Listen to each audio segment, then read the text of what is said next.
So we're gonna do a little grip change today at home. And first what you need is a golf grip removal tool. And you can just get these on Amazon for like 15 bucks.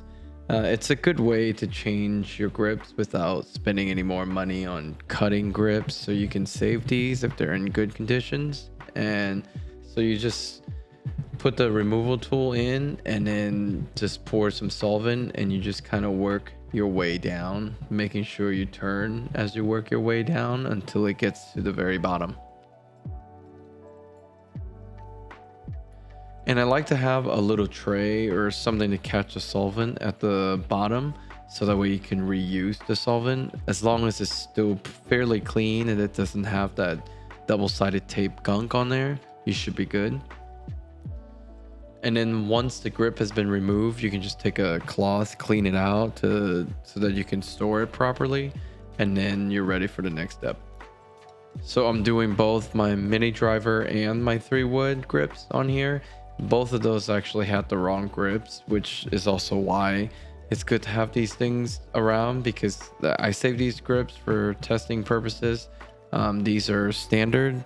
Sorry, these are mid-size but not +4, so I actually use mid-size +4 Align Max, and that's what we're changing them into today.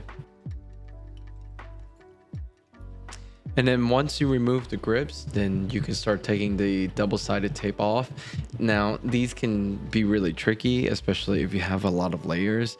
The best thing to do is, if you have a heat gun, use that, but if not, just manually remove it.